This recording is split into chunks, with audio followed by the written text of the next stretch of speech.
Yo, what's going on, everybody? Welcome back to the channel. And just a brief little highlight of Streets of Rage 4 I was playing last night. I'm actually going to be doing some more, I guess, highlights from the game, just playing as different characters, just kind of leading forward. But I wanted to talk about the game itself. Um, a major callback to Streets of Rage from Sega Genesis, and a very damn good job, in my opinion, of reviving the game. Now, this game's not brand new to the market. It was actually released last year, April 2020.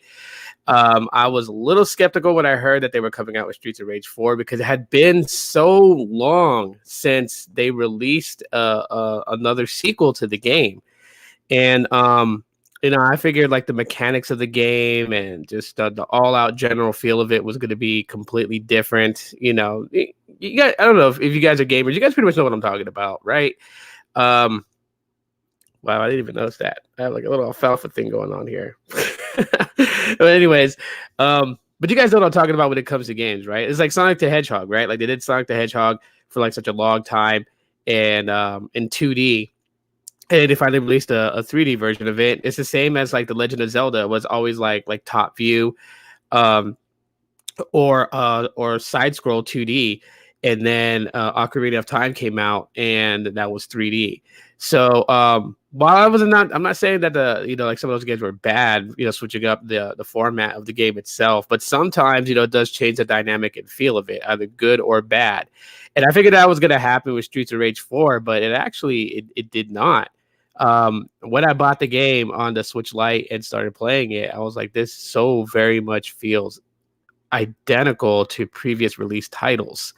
I mean, throughout the time, Streets of Rage had gotten better and better, right? Like the first game was already a smash hit. Like I remember when I was a kid and it came out, like I used to rent games from Blockbuster. I don't know if anyone remembers those days of having to go to Blockbuster and rent a game, but I went to it was Blockbuster, and then because my dad is retired military, we used to go in AMR, which is in Hawaii. It's Alimanu Military Reservation is what it stands for. And at the shopette that they had over there, they also rented movies and video games, and so I would find it there too and rent it.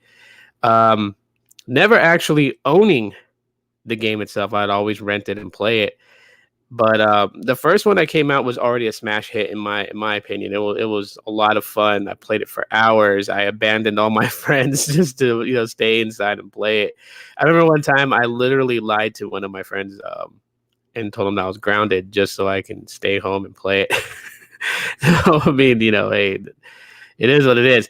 But the game was just fun as hell. It's a beat 'em up game, co-op 2-player. And I know my older sister used to play with me sometimes. When I don't know, maybe she was like pissed off or something. She wanted to get aggression out, so she would just like beat up some bad guys or whatever. Streets of Rage 2 kind of changed it up a little bit. I mean, we lost the character Adam. He was no longer in the game. He was in the first one, but he wasn't in the second one. And they replaced him with his brother Skate. And the dynamics are starting to get a little bit better. You had combinations and you had special moves that you can use. Unlike the first game, the only special move you had was calling for backup. And literally, when you called for backup, like this cop would pull up in a car and fire missiles off at your enemies and kill them. In part 2, they released individual special moves combinations for each of the characters, which was actually pretty cool, and I really dig that. It wasn't until Streets of Rage 3 where we started to see fast-paced movement. The characters were able to run, and then you had semi-special moves, like the Burning Knuckle, which Axel Stone has, and you started to see. I mean, that wasn't Streets of Rage 2, but it was really like you can combinize that in Streets of Rage 3. The game mechanics was just improving over time. This is one of the titles on Sega that just improved with every new title release. But then after Streets of Rage 3, we didn't see anything else for like the longest time until April of last year, the release of Streets of Rage 4. Whatever made them decide to bring back the game itself, I'm not entirely sure, but this is a very fun game, one that I definitely recommend to a lot of people, especially those who've played Streets of Rage and just want that nostalgic feel. You definitely can.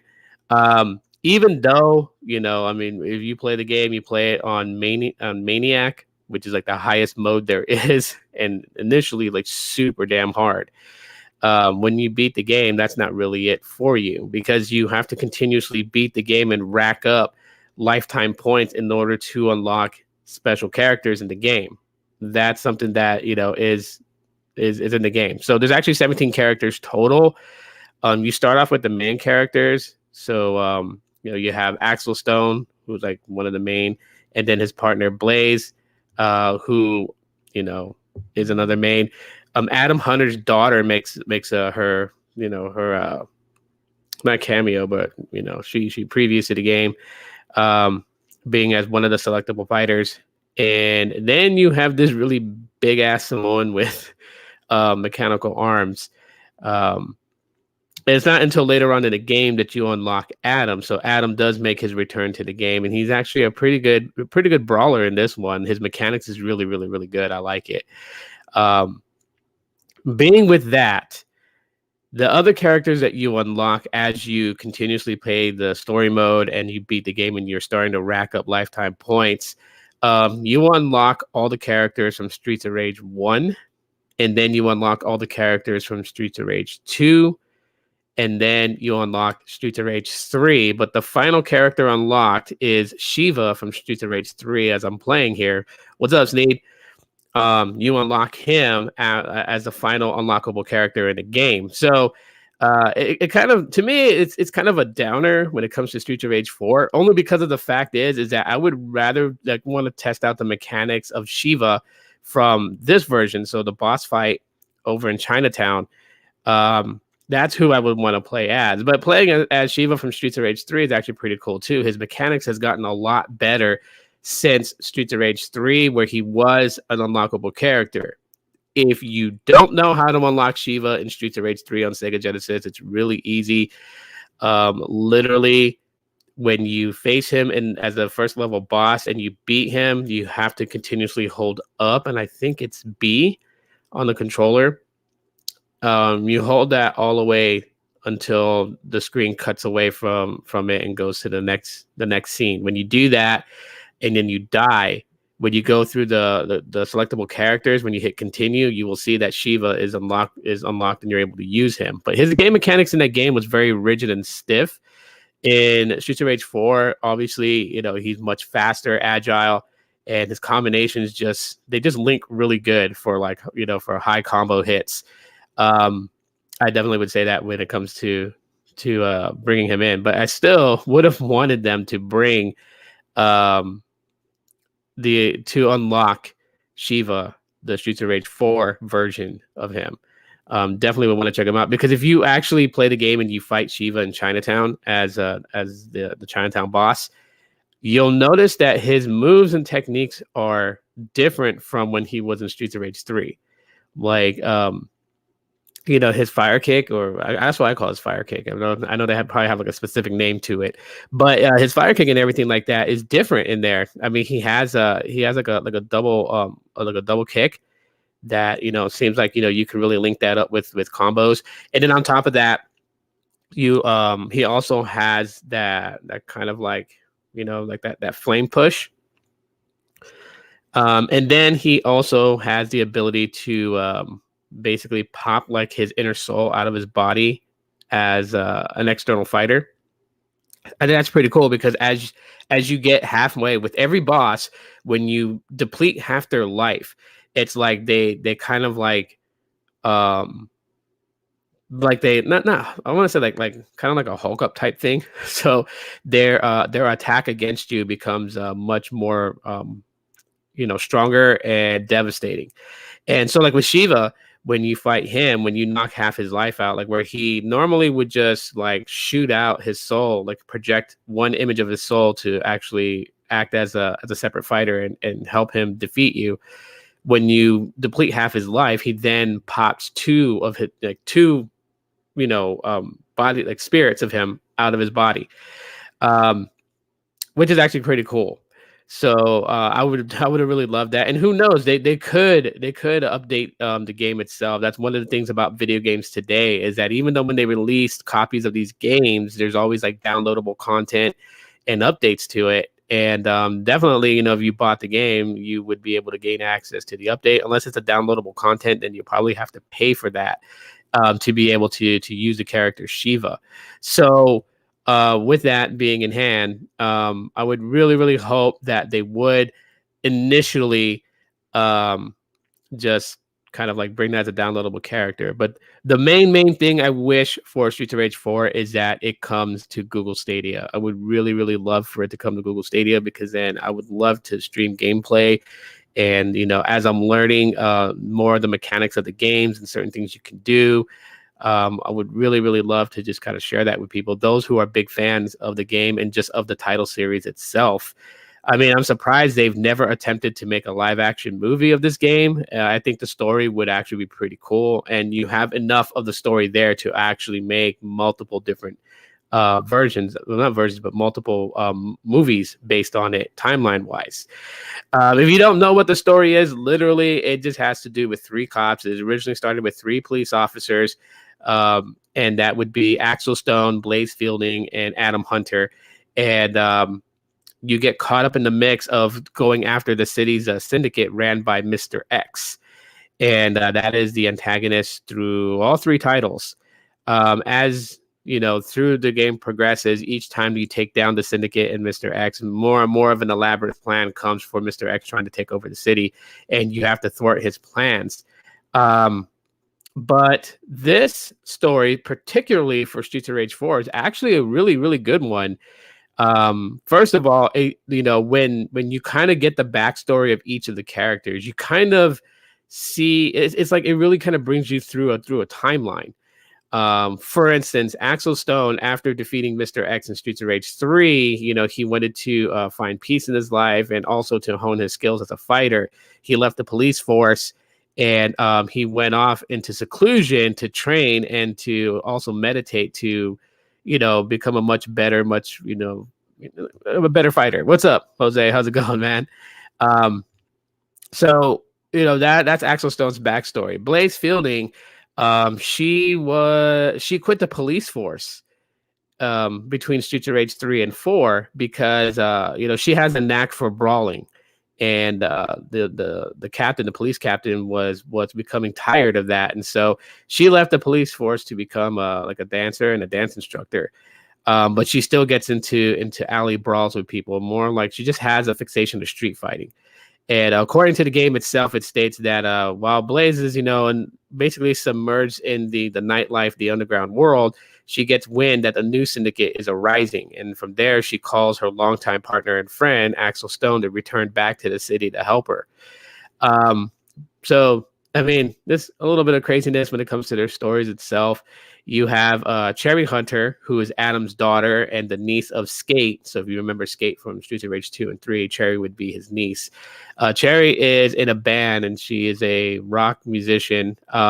She gets caught up, to help Blaze and Axel, as they're good friends of her father. But she is not in law enforcement. So her game mechanics is pretty cool, and I'll get into that in a little while. But and then you have what the heck is that dude's name? I keep forgetting his name. I haven't played him as much. He's a big ass Samoan dude with like metal arms like Jax from Mortal Kombat. But this guy, his life was saved by Dr. Zan. Dr. Zan giving him basically those mechanic arms, and he joins a team to kind of help them out. So that's like pretty much like the team for Streets of Rage 4. And what's actually going on is that it's not really a new syndicate. It's just the syndicate has returned, even though Mr. X is actually officially dead. They have returned, but you come to find out that his kids, they're known as the Y twins. The twins actually assumed, they ascended the ranks of the syndicate and is now actually leading them. And they have a notorious plot to control the entire city through sound waves, using that technology to control people. And it's kind of sad because in the level of the Y Tower, you actually find Max from, I believe it's Streets of Rage 2 that he's in. It's 2 or 3. think it's two, Streets of Rage 2, Max, the wrestler. You find him at the top when you take the elevator all the way up, which has the game's dramatic original soundtrack that they used in the trailer. You end up fighting him, and you find out that he was mind controlled to fight you. And yeah, that's the whole thing. The Y twins are going to use music to control everybody in the city. So initially, that is what you're trying to do, is stop their plans, take down the syndicate one more time.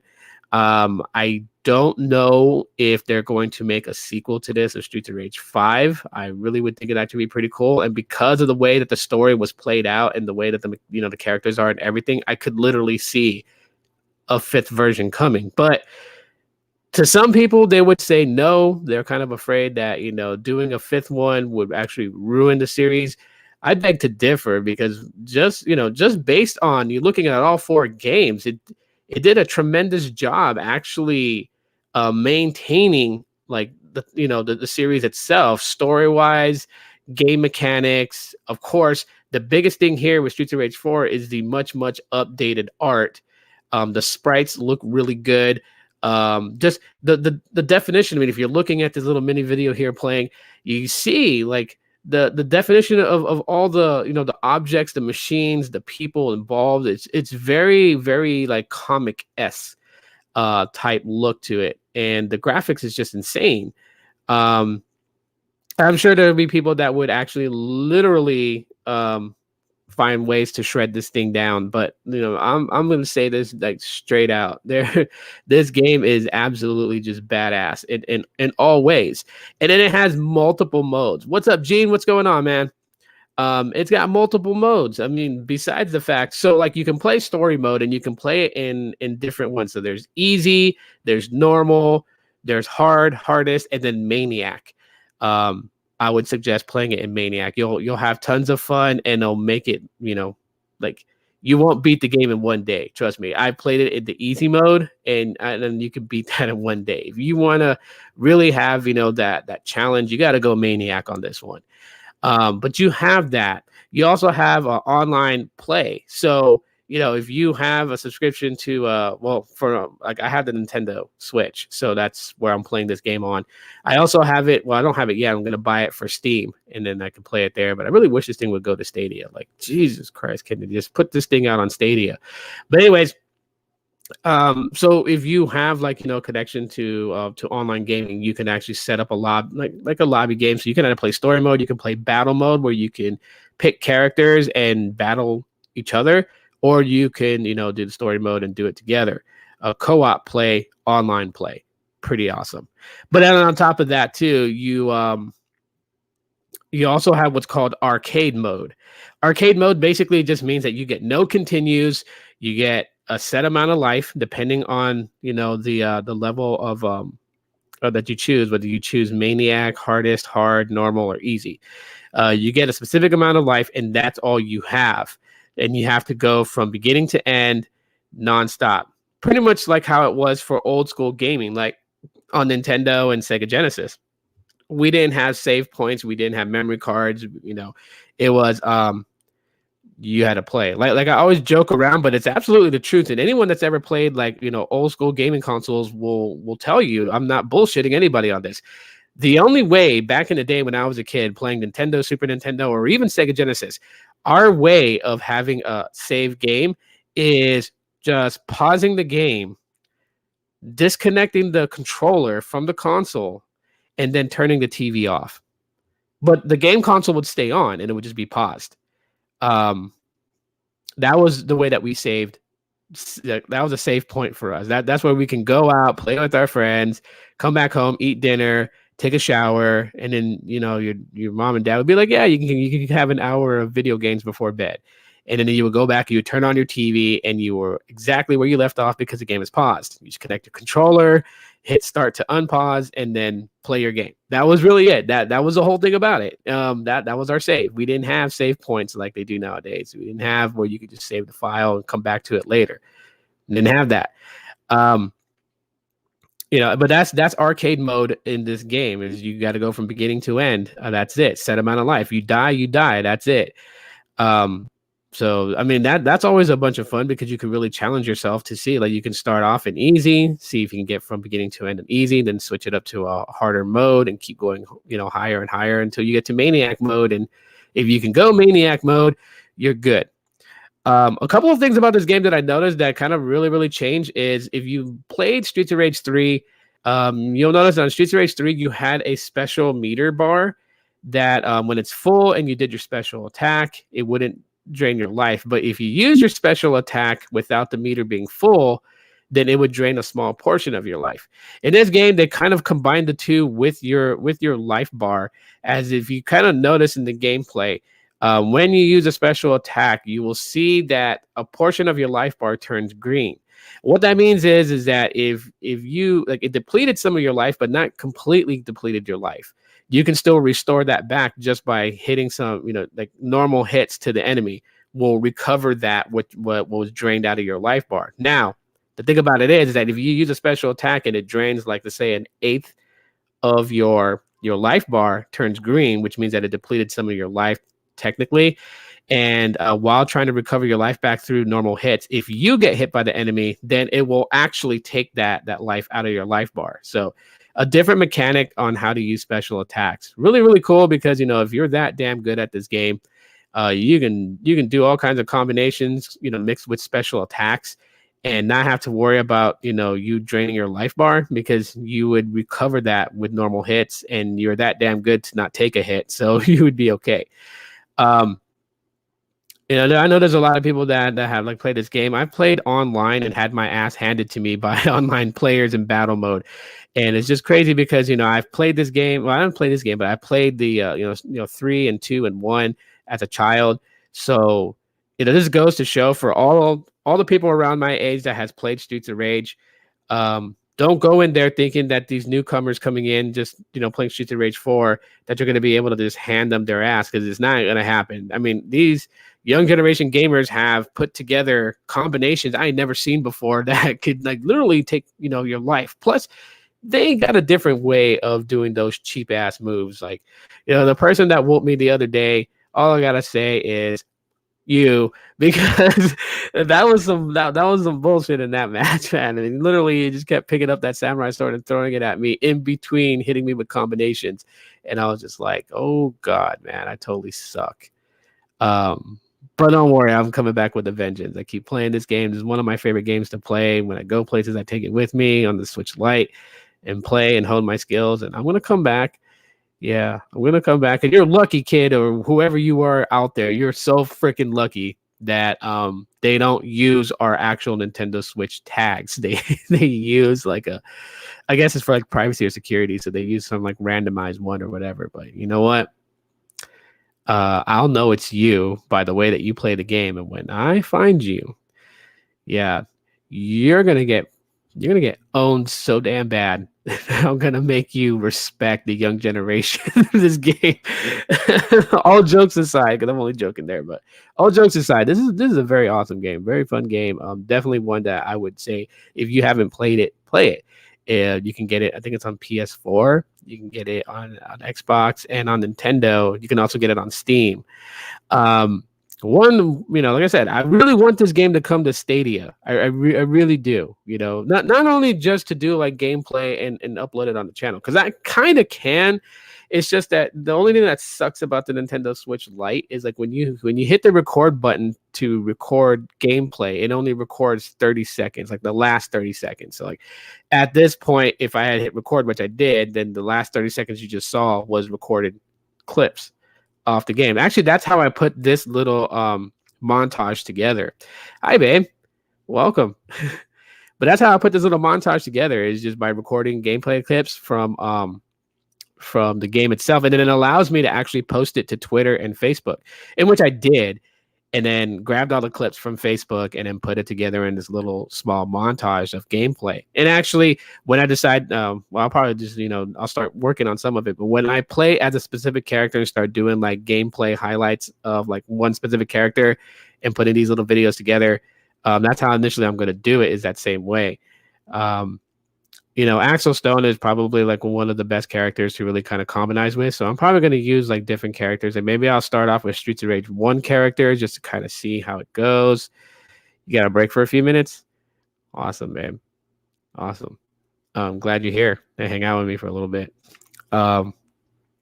But yeah, I might play with like Streets of Rage 1 characters, might start off with them, or I just might start off with like, start like with Cherry Hunter gameplay and just kind of go from like beginning to end with Cherry Hunter, and then switch it up and go with a different character. But this game is just really, really fun, and like I said, like it's new, but it feels like all the other original games.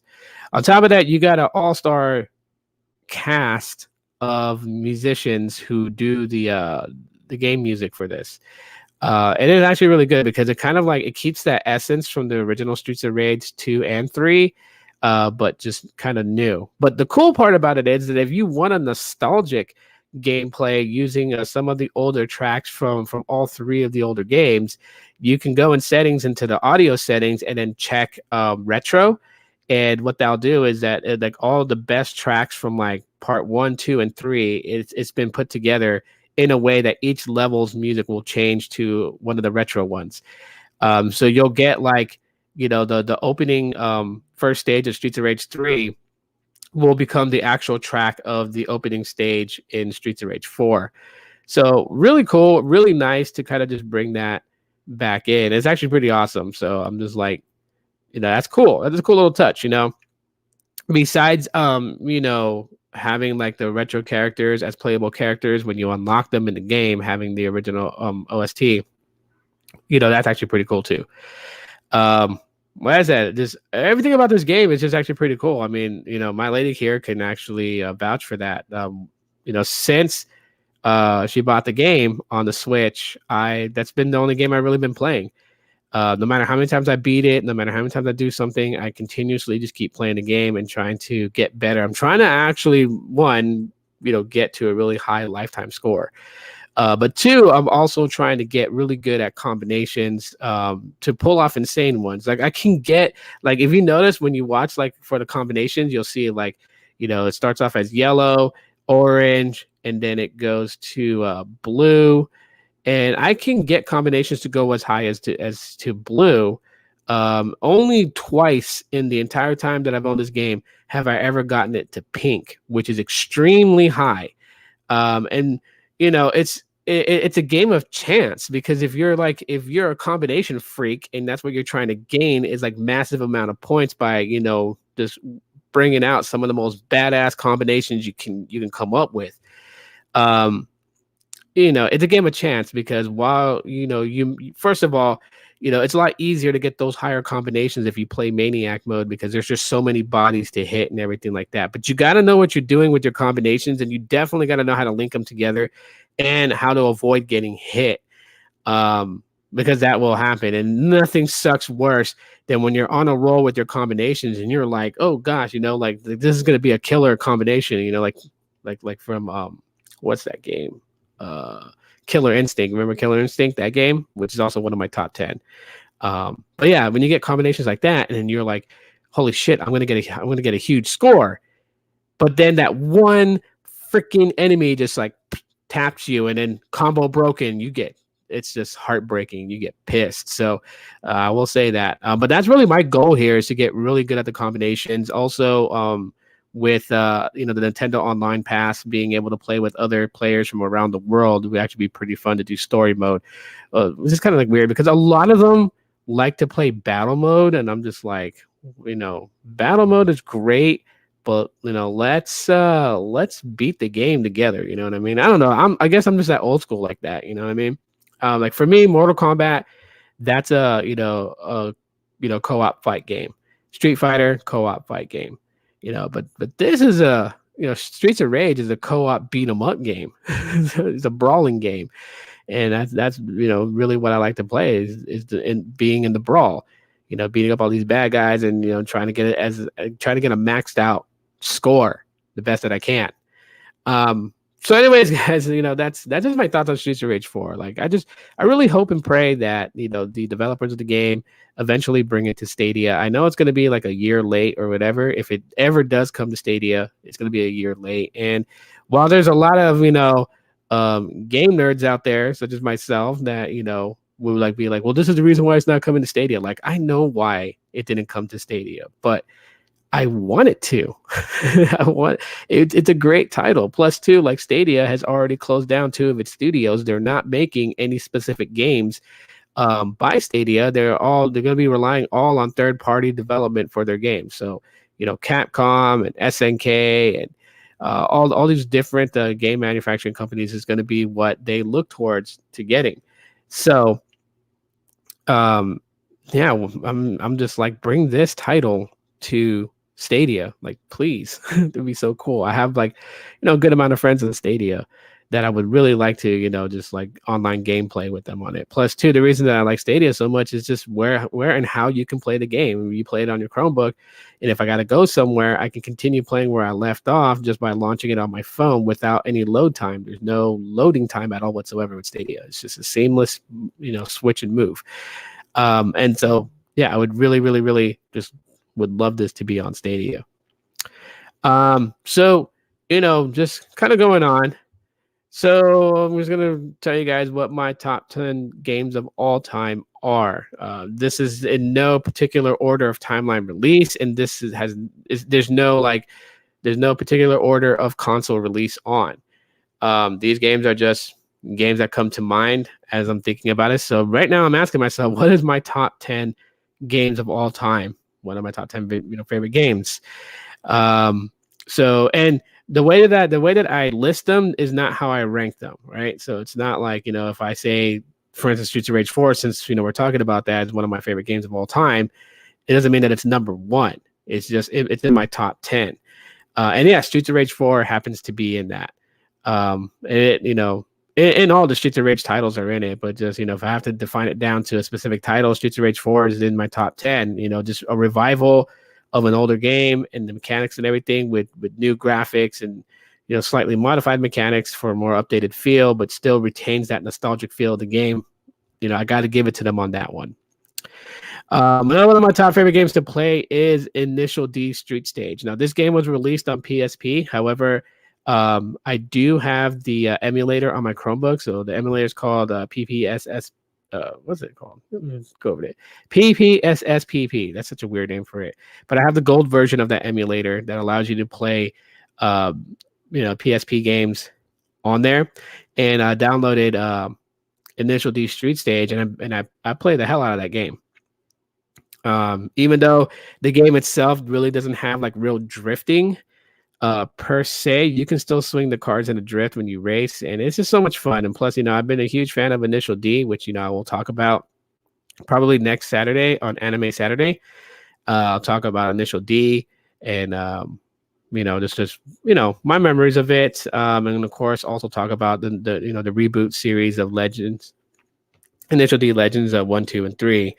I'll talk about that a little bit later, like on Saturday. So Anime Saturday, just expect Initial D talk. But that is also one of my top 10 favorite games to play. Believe it or not, Super Mario World will always be in my top 10. Super Mario World, there's so much nostalgic emotions attached to that game. Just times that I played that game with my sister and my dad that I talked about before. It is the reason I like playing it. When I play that game, it just kind of like brings me back to when I lived with my dad and my sister in Guam, and we were sitting in the living room, and my dad had the Super Nintendo all connected up to the TV, and we just sat in the living room. We didn't give a damn about anything else in the world. The best that we did was we ordered Domino's pizza, and then we sat there and we played the game. And, so when I play, it's always like a throwback reminder to it. All right, babe. Thanks for hanging out with me, and call me on lunch. When you get your lunch break, call me, and I love you very much. But yeah, just it's just in my top 10. Plus, it's hella fun to play, especially when you get to the Star Road and you defeat that, and then you go into the freaking hidden levels. those get like insanely hard. So I'm pretty much sure that's where they got the idea for Mario Maker was, from those levels. But beside that, so another one of my top 10, so that's two already. So third of my top 10 would actually be Zelda Ocarina of Time. Classic, first ever 3D Zelda game, insanely cool, and a damn good story. That's all I gotta say about that game. Sure, it released on Nintendo 64, and back then, Nintendo 64's 3D graphics was very it was just triangles and squares and stuff, right? So with the sprites, you saw a lot of sharp points in them, but I mean, it is what it is. But the story itself was just absolutely cool as hell. And because of that game and me playing it and everything like that, actually is the reason that I ended up playing Majora's Mask 2. And then it kind of just brings a little insight to the Legend of Zelda story, which is insane. And because from then on, I was playing Zelda. I played the original games for NES, and I played the ones on Game Boy, just because playing Ocarina of Time really got me into Zelda, that I just started playing all the old back catalogs. And then, with the more modern ones. So I kind of lapsed on Zelda, to be honest with everybody. So I think like I got halfway through Skyward Sword. Never beat Skyward Sword. I beaten Twilight Princess, which is also one of my favorites. So that's number 4 is Twilight Princess. The game mechanics in that game, the graphics, the story was actually pretty good. But I really dig the fact of just how things was. Being able to transform from Link, who is a Hylian, to a wolf. Partnered up with Midna, who happens to actually be like she is the Twilight Princess. The whole story of that game, which is actually pretty cool. Double Dragon on Nintendo would be number 5. Really, really dig that game. It's beat 'em up games. I really liked beat 'em up games growing up. Which brings me to also Ninja Gaiden, which I got actually able to play because I got the whole NES library. Well, not all of it, but I got the special pass with select games from Nintendo. And I played Ninja Gaiden the other day and was just having a blast. And my lady was looking at me like I was like this major dork, like this little child geeking out because I was like playing the game. And I don't know, she said I had a smile on my face or whatnot. It is what it is. But yeah, Ninja Gaiden. Also, not the first one, but TMNT 2 on NES, which actually was known as Teenage Mutant Ninja Turtles, the arcade game. So on NES, it was known as Part 2.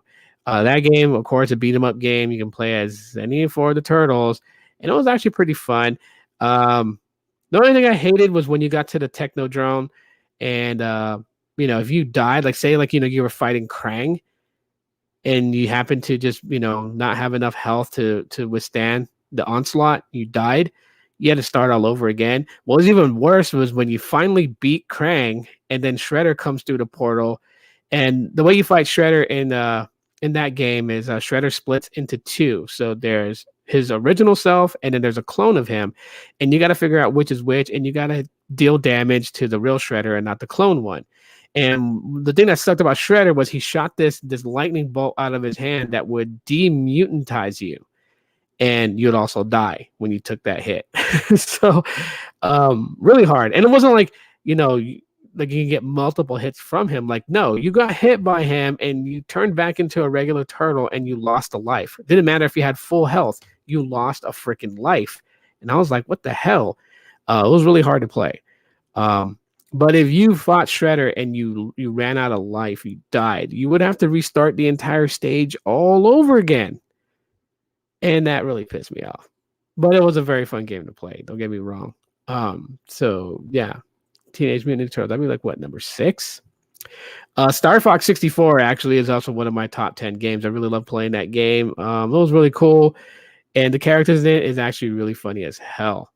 Including being able to dogfight Starwolf at that one base as you're going through the solar system to face Andros. So I mean, Star Fox 64 is actually pretty neat, pretty awesome game. That definitely got to be in my top.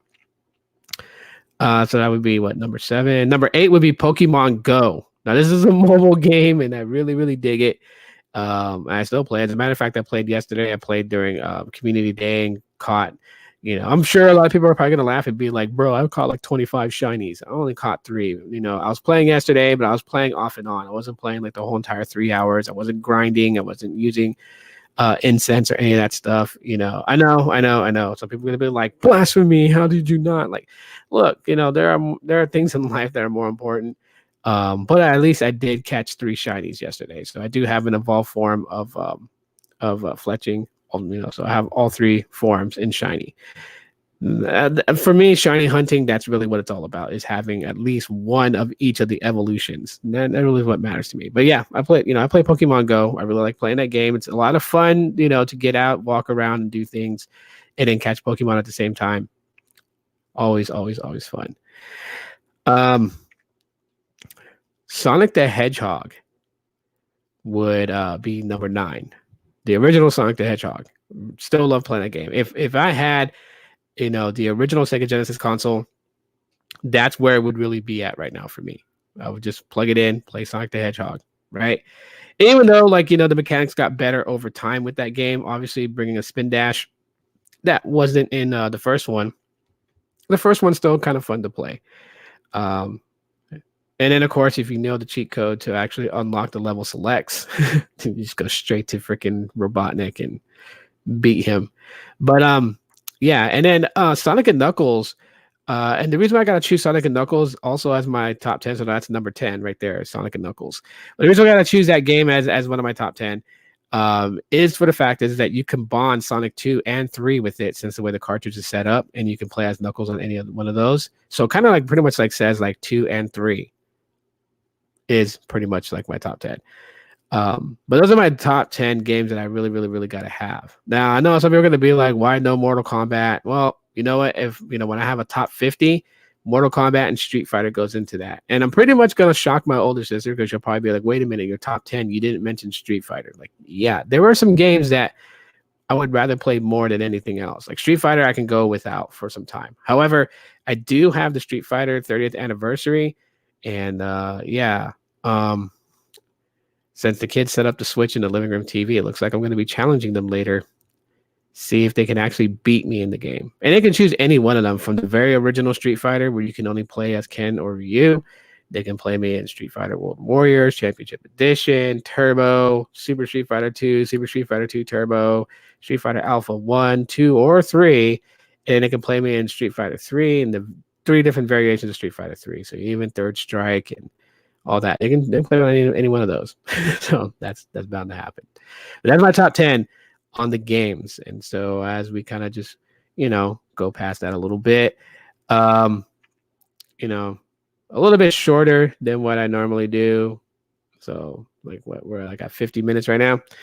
And yeah. So hopefully you guys enjoyed today's live, which is pretty much about video games, but just my coverage on Streets of Rage 4. Hopefully you guys found that informative and also entertaining, and a little bit of the gameplay that I recorded to just kind of have something for you guys to visualize the game. Besides me just trying to explain the game to you guys can actually visually see it. Hopefully, if you've never played it, hopefully you give it a shot. I mean, it's on PS4, it's on Steam, it's on Nintendo Switch, it's on Xbox. So, since Sega doesn't make consoles anymore, they just make games. Yeah, you can, buy this. I'm pretty sure they have it on the stores, because I don't have a physical copy of Streets of Rage 4. I bought it in the Nintendo eShop and downloaded it. So, but yeah, you can do it either way. All I gotta say is that if you are a diehard fan of Streets of Rage from back in the day, this game does not disappoint at all. If you've never played it because you're afraid that they totally massacred the game, they didn't. The mechanics, the feel of the game feels exactly like the retro ones, with much updated art and new mechanics added to it that doesn't overwhelm the game itself. So that's just going to be it. But anyways, for those people who catch the replay, hashtag nerd up to let me know you watched the replay, and that way I know you guys leveled up.